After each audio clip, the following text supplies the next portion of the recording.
نحمده ونصلي على رسوله الكريم أما بعد فأعوذ بالله من الشيطان الرجيم بسم الله الرحمن الرحيم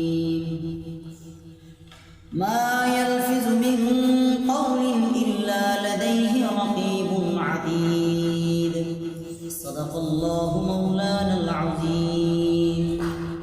وقال النبي صلى الله عليه وسلم إن العلماء ورثة الأنبياء أو كما قال عليه الصلاة والسلام.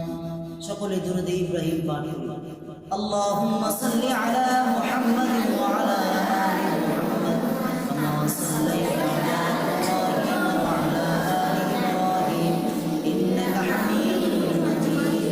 اللهم بارك على محمد وعلى آل محمد كما باركت على إبراهيم وعلى آل إبراهيم إنك حميد مجيد.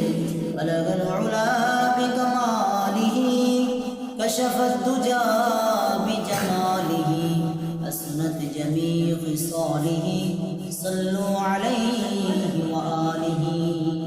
আলহামদুলিল্লাহ, মাওলা পাকের দরবারে লাখ কোটি শুকর যে মহান রব্বুল আলামিন আমাদেরকে কোরআন থেকে হাদিস থেকে কিছু আলোচনা শোনার এবং বসবার তৌফিকটুকু দান করেছেন। এই জন্য সকলে জোরে সোরে শুকর আদায় করি আলহামদুলিল্লাহ।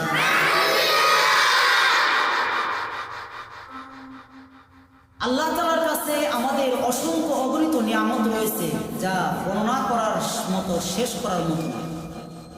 আল্লাহ পাক বলেন ওয়া ইন তাউদ্দু নি'মাতাল্লাহি লা তুহসুহা। তোমরা আল্লাহ তাআলার নিয়ামত গণনা করলে তার সংখ্যা নির্ণয় করতে পারবে। এই জন্য আল্লাহ তাআলার নিয়ামতের মধ্যে যেমনি ভাবে মানুষের হাত একটা নিয়ামত, পা একটা নিয়ামত, চোখ একটা নিয়ামত, কান একটা নিয়ামত, ঠিক তেমনি ভাবে জবান বা জিহ্বা এটা একটা উল্লেখযোগ্য নিয়ামত, ঠিক কিনা? উল্লেখযোগ্য নিয়ামত। এই জবানের মাধ্যমে মানুষ আবেগ, অনুভূতি, রাগ, বিরাগ, শত্রুতা, মিত্রতা প্রকাশ করে থাকে। এই জবান মানুষের জান্নাত বা জাহান্নাম। সুতরাং এই জবানের সঠিক ব্যবহার দ্বারা মানুষ জান্নাতে যাওয়ার উপযুক্ত হয় এবং আবার এই জবান দ্বারাই মানুষ জাহান্নামে যাওয়ার উপযুক্ত। জবান মানুষকে মর্যাদায় শীর্ষ চূড়ায় পৌঁছে দেয়, আবার এই জবান মানুষকে চরম জিল্লতি, লাঞ্ছনার দিকে পরিণত করে। এই জন্য আল্লাহ হাবিব সাল্লাল্লাহু আলাইহি ওয়াসাল্লাম বলেন মান ইয়াদমান লি মা বাইনা লাহইয়াইনি ওয়া মা বাইনা রিজলাইনি আযমান লাহুল জান্নাহ। যে ব্যক্তি আমার জন্য দুই চোয়ালের মধ্যবর্তী এবং দুই পায়ের মধ্যবর্তী জিম্মাদারি নেবে, আমি তার জন্য জান্নাতের জিম্মাদারি গ্রহণ করব। সুবহানাল্লাহ। জান্নাতের জিম্মাদারি গ্রহণ করব। শুধু তাই নয়, কেউ যদি জবান বা লজ্জা স্থানের হেফাজত করে তাহলে সে অবশ্যই জান্নাতে যাবে। জবানের সঠিক ব্যবহার হলো সত্য কথা বলা, ভালো কথা বলা, মানুষের ভালো বলা, আল্লাহর প্রশংসা করা, কোরআনে কারীম তেলাওয়াত করা, জিকির আজকার করা, আল্লাহর প্রশংসা করা, জিকির আজকার করা, তাসবিহ তাহলিল করা, এগুলো হচ্ছে জবান দ্বারা ভালো কাজ। আর জবানের অপব্যবহার হলো মিথ্যা কথা বলা, গালিগালাজ করা, কটু কথা বলা, গীবত করা, শিকায়াত করা, আল্লাহর নাফরমানির কথা, অসন্তুষ্টির কথা জবানে প্রকাশ করা। জবান যেহেতু ছোট একটি মাংসের টুকরা, কিন্তু মানুষের ভালোমন্দ, কল্যাণ অকল্যাণের পিছনে জবানের অবদান সবচাইতে বেশি। এই মূল্যবান জিনিসকে আল্লাহ তাআলা নিজের হেফাজতের ব্যবস্থা করেছেন, নিজে হেফাজতের ব্যবস্থা করেছেন। আমার ভাইরা, মানুষের শরীরের মধ্যে সবচাইতে আকর্ষণীয়, সবচাইতে মূল্যবান জিনিস, মর্যাদার জিনিস হলো তার চেহারা। এই চেহারার মধ্যে আল্লাহ তাআলা এই জবানকে স্থাপন করে দিয়েছেন, মুখের ভিতরে স্থাপন করেছেন, উপরে নিচে দাঁতের 32 দাঁতের ব্যারিকেড দিয়ে তা সংরক্ষণ করেছেন, নিজে হেফাজতের ব্যবস্থা করেছেন, সাথে সাথে বান্দাকে তার হেফাজত এবং সতর্ক করার নির্দেশ দিয়েছেন।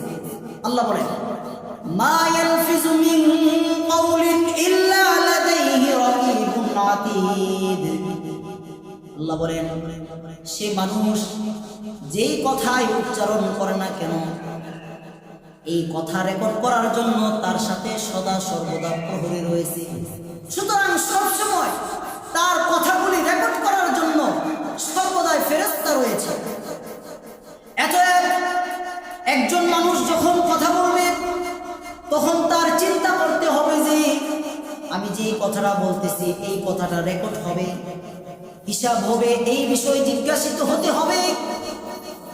শুধু তাই নয়, যখন কথা বলবে কথা বলার সময় চিন্তা করতে হবে যে আমি যে কথাটা বলতেছি এই কথার দ্বারা আমার জাগতিক ফায়দা কতটুকু, আখিরাতের ফায়দা কতটুকু, দুনিয়াতে এর দ্বারা আমার কতটুকু লাভ হবে, আমার কতটুকু ক্ষতি হবে। শুধু তাই নয়, দুনিয়ার মধ্যে আমার এই কথা দ্বারা কারো মনে কষ্ট হবে কিনা, কারো আমল নষ্ট হবে কিনা, আমার আমল নষ্ট হবে কিনা, আমার জবান দ্বারা কথা দ্বারা মানুষের মান সম্মান নষ্ট হবে কিনা। যদি হয় তাহলে সে যদি মাফ না করে হাসরের ময়দানে, সে যদি মাফ না করে হাসরের ময়দানে আমার আমল সব কিছু তাকে দেওয়া হবে এবং তার বদ আমল আমার কাঁধে চাপানো হবে। নাউজুবিল্লাহ। এক কথা, সে যদি মাফ না করে তাহলে তার সব আমল তাকে দেওয়া হবে আর তার বদ আমল আমার কাঁধে চাপিয়ে দেওয়া হবে। এই জন্য বুখারী শরীফে আল্লাহর হাবিব সাল্লাল্লাহু আলাইহি সাল্লাম বলেন, হযরত আবু হুরায়রা রাদিয়াল্লাহু তাআলা আনহু বলেন, একবার আল্লাহর হাবিব সাল্লাল্লাহু আলাইহি সাল্লাম সাহাবায়ে কেরামদেরকে নিয়ে মসজিদে নববীর মধ্যে বসে রইলেন।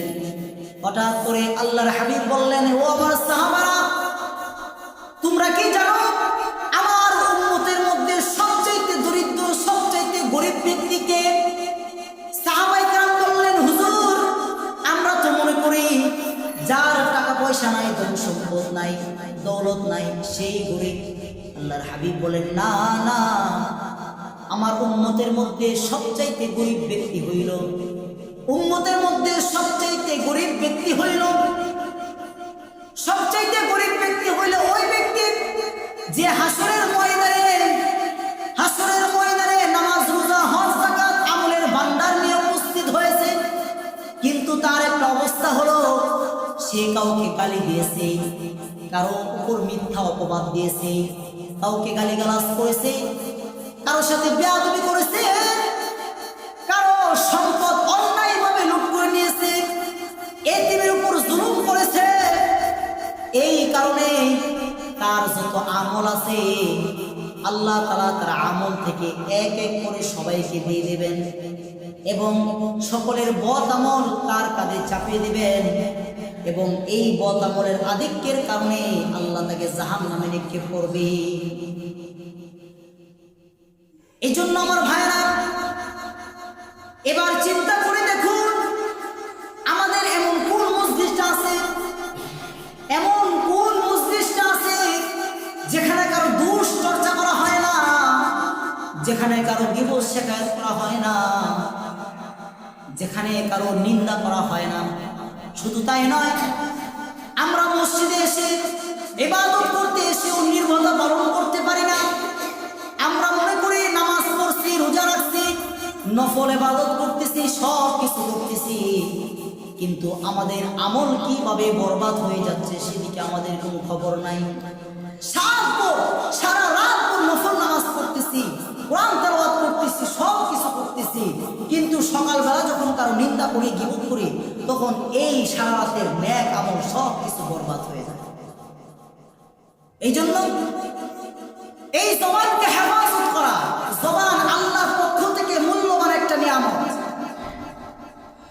লজ্জা স্থানকে হেফাজত করা, এই জবান দ্বারা কারো গালিগালাজ করা যাবে না, জবান দ্বারা কারো গীবত শিকায়ত করা যাবে না।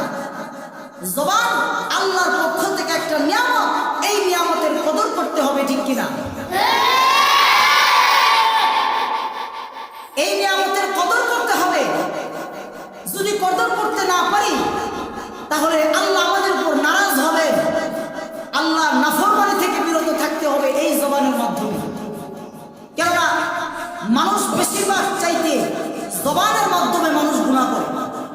জবান দ্বারা মানুষকে আঘাত দেয়, মনের ভিতরে আঘাত দেয়, অন্তরে আঘাত দেয় এই জবানের মাধ্যমে। এই জন্য জবানকে হেফাজত করা প্রত্যেকটা মুসলমানের কর্তব্য। আমি যদি জবানকে হেফাজত না করি, এই জবান আমাকে জাহান্নামে নিয়ে যাবে। আমি যদি জবানের অপব্যবহার করি তাহলে এই জবান আমাকে জাহান্নামে নিক্ষেপ করবে। আর যদি এই জবানের কদর করি তাহলে এই জবান আমাকে জান্নাতে পৌঁছায় দেবে। এই জন্য আজকে দুনিয়ার মুসলমান জবানকে কদর করে না। এই জবান দ্বারা অনেক এক মুসলমান আরেক মুসলমানকে গালিগালাজ করে, জবান দ্বারা অন্যের মনে আঘাত দেয়, জবান দ্বারা মানুষের ধন সম্পদ লুটায় নেয়, এই জবান দ্বারা মানুষকে কষ্ট দেয়। তাহলে হাসরের ময়দানে এই জবানের মাধ্যমে আপনার যত নেক আমল আছে সব কিছু আল্লাহ তাআলা নেক আমল সব কিছু ওই যাকে গালি দিয়েছেন সবাইকে এক এক করে নেক আমল দিয়ে দেওয়া হয়। এই জন্য আজকে মুসলমান জবানকে হেফাজত করতে জানেন। জবানকে যদি হেফাজত করতে চায় তাহলে কন্ট্রোলে আসতে পারে না। শুধু তাই নয়, মুসলমান আজকে অপদস্থের দিকে চলে গিয়েছে। মুসলমান জবানকে হেফাজত করে না, এই জবান দ্বারা মুসলমান আরেক মুসলমানকে গালি দেয়, ঠিক কিনা? এক মুসলমান আরেক মুসলমানকে গালি দেয়। কিন্তু সাবধান, আমি যে আরেক মুসলমানকে গীবত করব, শিকায়ত করব, আমার পরিণতি খুব খারাপ হবে। আমি যেই নেক আমল করি এই নেক আমল সব কিছু তাকে দেওয়া হবে। এই জন্য সাবধান, জবানকে হেফাজত করা। আজকে আমাদের সমাজের মধ্যে এই জবান দ্বারা উলামায়ে কেরামকে গালি দিতেছে, ঠিক কিনা? উলামায়ে কেরামকে গালি দিতেছে। এক এমপি নিক্স সে বলতেছে উলামায়ে কেরাম নাকি পাগল, উলামায়ে কেরাম নাকি পাগল। সে বলতেছে এই এমপি তুমি কি একটু চিন্তা করো না, উলামায়ে কেরামকে পাগল বলতেছো? তুমি যখন মরে যাবে তোমার জানাজাটা কে দেবে? এই উলামায়ে কেরাম ছাড়া কেউ দেবে না, ঠিক কিনা? আজকে মুসলমান অপদস্থর দিকে চলতেছে। দুনিয়ার মধ্যে কিভাবে গজব আসে সেই কাজটা মুসলমান করতেছে। এই জন্য আজকে যারা বলে উলামায়ে কেরাম পাগল, আজকে যারা বলে উলামায়ে কেরাম ভালো না, হুজুররা ভালো না, তাদেরকে বলতে চাই যারা বলতেছে উলামায়ে কেরাম পাগল, ওই এমপি বলেছে নিক্স উলামায়ে কেরাম পাগল। আমি বলতে চাই উলামায়ে কেরাম পাগল না, তুমি পাগল, তোমার 14 গোষ্ঠী পাগল, ঠিক কিনা? আরেক এমপি মন্ত্রী বলেছে গার মটকে দেবে, গার মটকে দেবে। তোমার সাহসটা কে দিছে গার মটকে দেওয়া? তুমি কোথা থেকে পাইলা সাহস? উলামায়ে কেরামের গার মটকে দেবে না, এত সহজ মনে কইরো না। উলামায়ে কেরামকে সহজ মনে কইরো না। বানরের লেজ দিয়ে কান খুঁচাইতেছে, খুঁচাও। শিয়ালের লেজ দিয়ে কান খুঁচাইতেছে, খুঁচাও। কিন্তু কখনো বাঘের লেজ দিয়ে কান খুঁচাও না, ঠিক কিনা? বাঘের লেজ দিয়ে কান খুঁচানোর চেষ্টা করো না, তাহলে বাঘের থাবার মধ্যে পড়ে যাবে,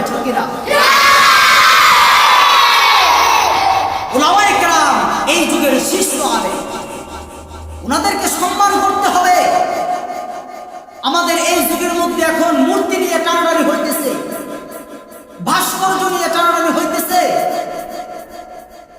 তারা মনে করতেছে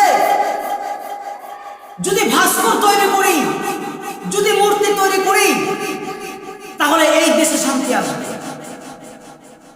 যারা মনে করতেছেন ভাস্করের মাধ্যমে, শেখ মুজিবের ভাস্করের মাধ্যমে এই দেশে শান্তি আসবে, তাহলে ভুল মনে করতেছেন। শুধু তাই নয়, উল্টা আপনারা শেখ মুজিবের কবরের মধ্যে আযাব দেওয়ার চেষ্টা করতেছেন, ঠিক কিনা?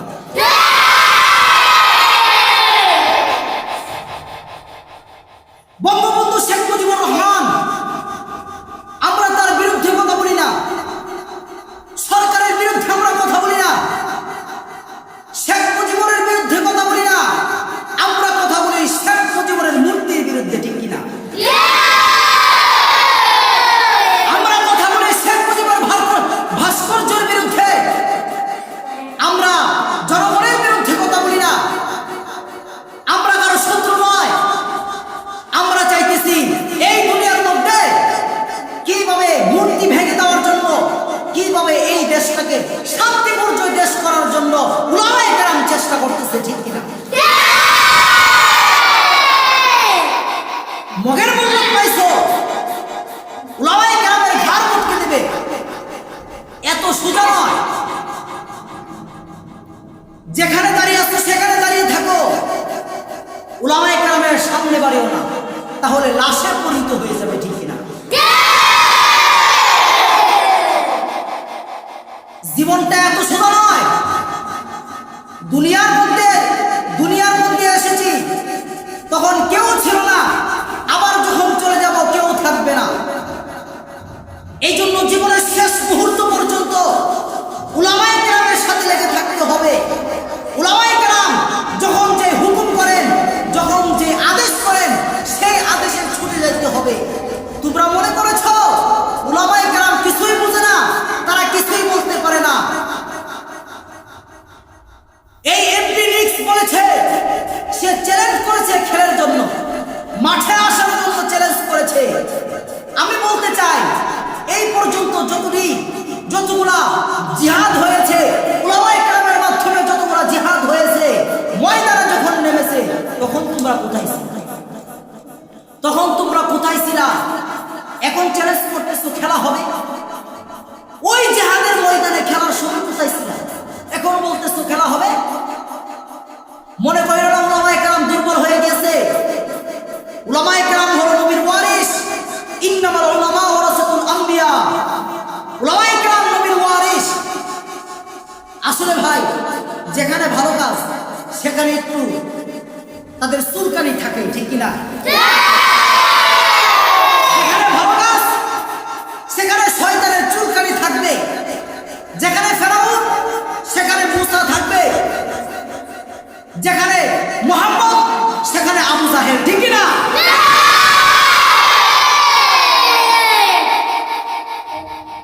আবু জাহেল নবীকে কষ্ট দিয়েছে, আঘাত দিয়েছে, ফেরাউন মূসাকে আঘাত দিয়েছে। তারা দুনিয়াতে বেঁচে আছে? নাই, ধ্বংস হয়ে গিয়েছে। এই জন্য আমি বলতে চাই, যারা ইসলামের বিরুদ্ধে কথা বলে, নবীর বিরুদ্ধে কটূক্তি করে, তারাও থাকবে না, ফেরাউন নমরুদের মতো ধ্বংস হয়ে যাবে।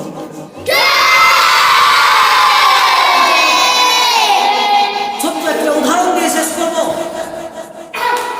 দুনিয়ার মধ্যে মায়ের গর্ভ থেকে যখন সন্তান ভূমিষ্ঠ হয়, ভূমিষ্ঠ হওয়ার পরে তার সন্তানের এক কানে আযান, অন্য কানে ইকামত দেওয়া হয়, ঠিক কিনা? এক কানে আযান, অন্য কানে ইকামত।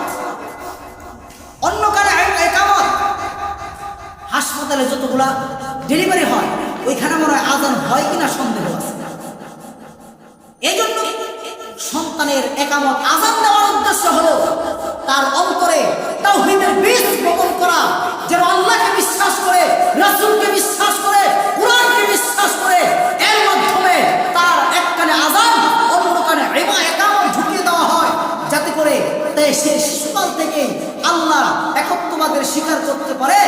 এই জন্য আজকে যারা ইসলামের বিরুদ্ধে কথা বলতেছে, নবীর বিরুদ্ধে কটূক্তি করতেছে, উলামায়ে কেরামকে পাগল বলতেছে,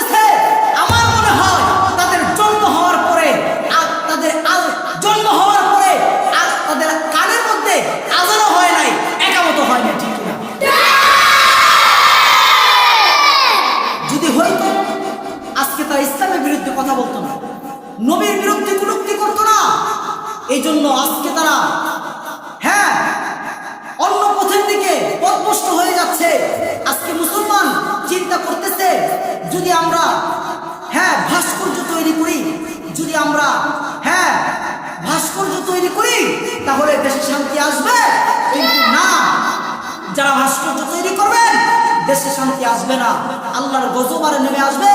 দোহাই লাগে ভাস্কর্য মূর্তি দিয়ে দেশটাকে ধ্বংস করবেন না, শেখ মুজিবের কবরে আপনি আজাদ দিবেন না।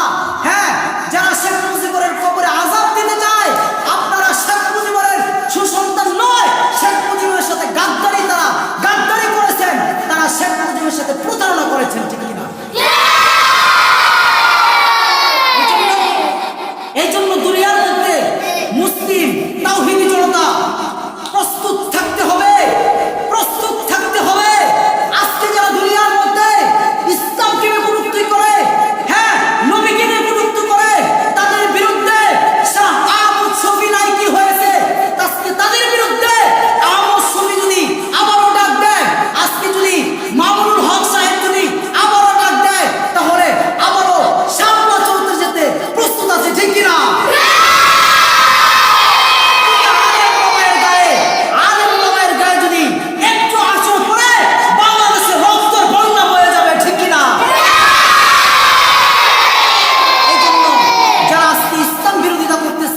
তাদেরকে সাবধান করে দেয়, খুব সাবধান হয়ে যান।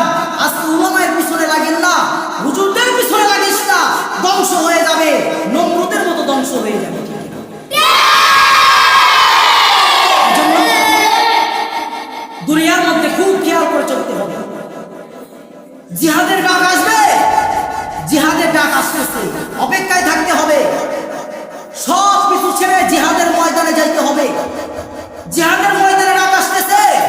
এই জন্য তাওহীদি মুসলমান মামুনুল হক সাহেব যখন জিহাদের ডাক দিলেন, আমরা সকলে যেতে প্রস্তুত আছি কিনা? আল্লাহ আমাদেরকে কবুল করো, সকলে বলে আমিন।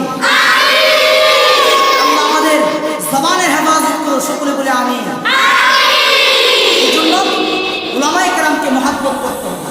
আল্লাহ রাসূল বলেছেন আলেম হও, হাদিসের মধ্যে বলেছেন আলেম হও, যদি আলেম না হইতে পারো আলেমের ছাত্র হও, যদি ছাত্র না হইতে পারো তাহলে আলেমকে মহব্বত করো, আলেমকে ভালোবাসো, ঠিক কিনা? মহব্বত করো, আলেমকে ভালোবাসো, তাহলে হাসরের ময়দানে এই আলেম তোমাকে সুপারিশ করে জান্নাতে নিয়ে যাবে। সুবহানাল্লাহ। এই জন্য আজকে দুনিয়াটা অধঃপতন দিকে চলে যাচ্ছে। এই জন্য মুসলমান ইমানকে শক্ত করতে হবে, ইমানকে তাজা করতে হবে, শরীরের রক্ত গরম করতে হবে। আজকে উলামায়ে কেরাম যাদের সাথে জিহাদ করতেছে, উলামায়ে কেরামের সাথে জিহাদ করে জিহাদের ময়দানে যাইতে হবে, ঠিক কিনা? এই জন্য আল্লাহ আমাদেরকে কবুল করুক, সকলে বলে আমিন। জবানের হেফাজত করুক, সকলে বলে আমিন। এই বলে আমার আলোচনা শেষ করলাম। ওয়া আখির দাওয়ানা আলহামদুলিল্লাহি রাব্বিল আলামিন। আসসালামু আলাইকুম ওয়া রাহমাতুল্লাহি ওয়া বারাকাতুহু।